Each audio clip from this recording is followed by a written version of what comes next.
Well, hey there and welcome. I'm Keenan, and this is the Clear English Corner. And today I'd like to talk about one of the most common questions I get from my students, and that is, how do I get rid of my accent? Or how do I sound like a native speaker? And my first question in response is always, why do you want to get rid of your accent? Or why do you want to sound like a native speaker? And I get all sorts of different responses. Usually things like, people have a difficult time understanding me. I always have to repeat myself. Or people are always asking me where I'm from. My accent is getting in the way of getting ahead at work. Or my accent is keeping me from connecting with people. I don't feel comfortable with my accent. I don't feel like myself in English. I hear you here, my friend, and I would never try to discount or devalue your experiences. But I want to share some information with you today that may help you to reconsider a few things and perhaps reframe some of your speaking goals.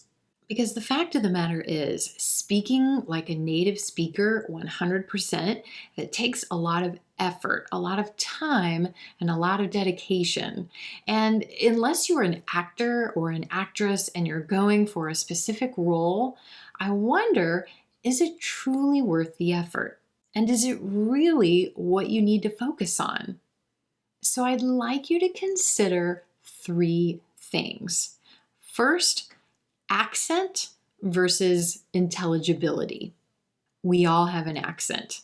I have an accent, Midwest American. Here in the United States, there's East Coast accent, West Coast, Southern. Think about your native language. It's spoken in different accents based on the region where someone is from, or even the same language spoken in different countries has different accents. The same language is spoken different ways based on the sounds and the inflections and patterns that we hear as we learn a language, typically as children.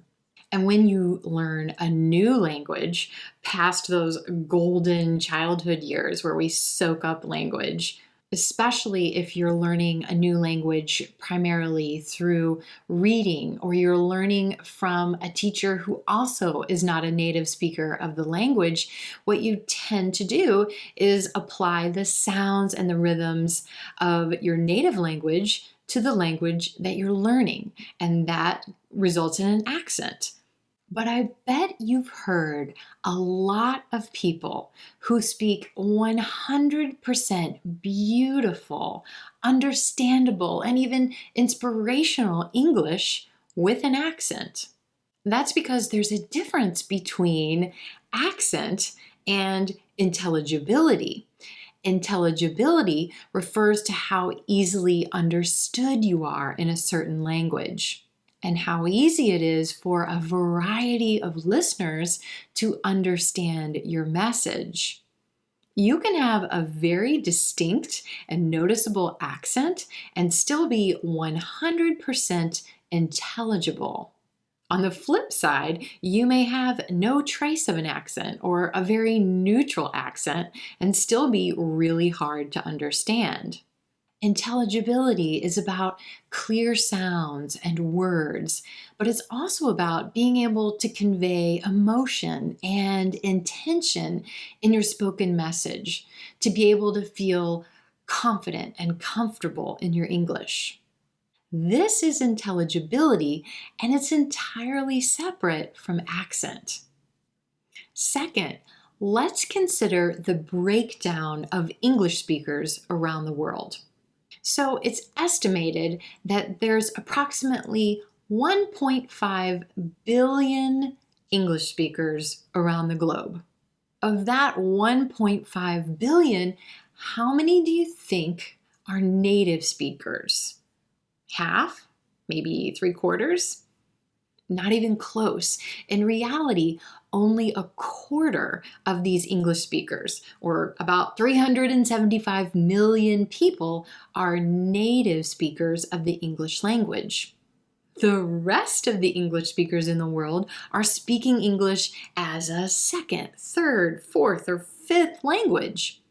There are way more non-native speakers of English than native speakers of English. Only a tiny amount of the world's conversations are happening between two native speakers of English. Way more conversations are happening between a native speaker of English and a non-native speaker of English. But most of the world's conversations that are happening in English are happening between people that speak English in addition to at least one other language.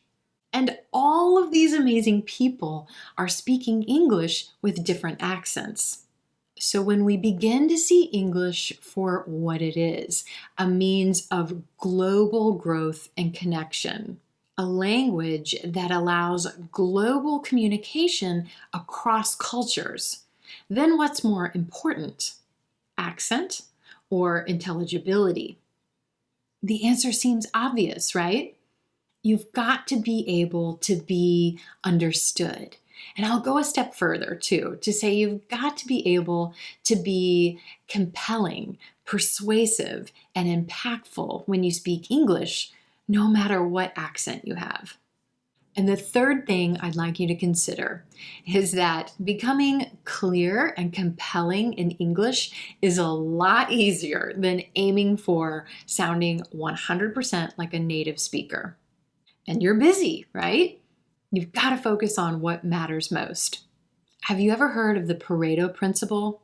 The idea that 80% of our results come from 20% of the causes.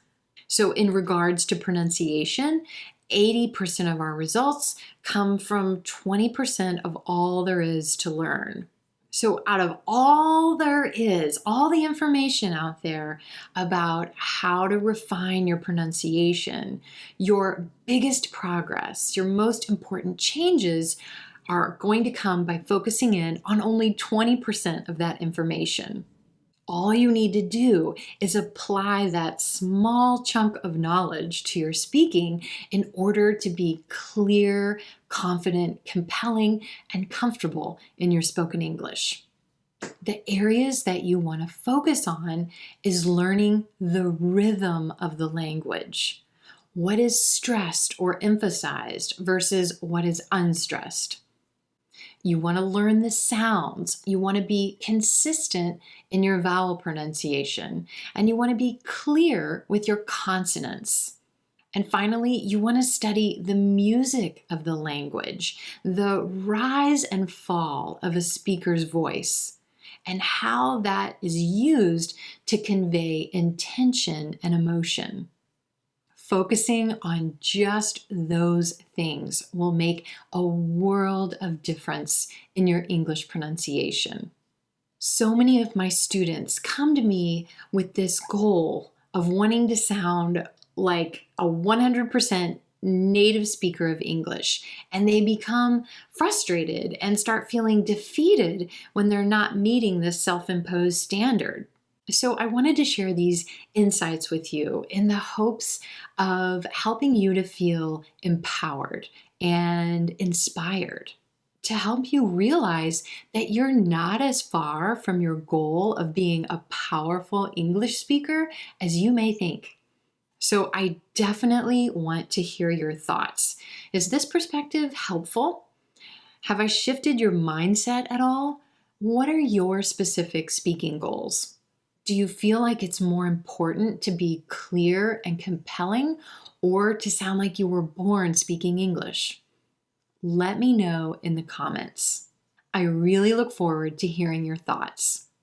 If you loved the lesson and feel like you have some friends who may benefit from these insights, please feel free to share. It's the highest compliment. As always, thanks so much for tuning in, and I'll see you next time.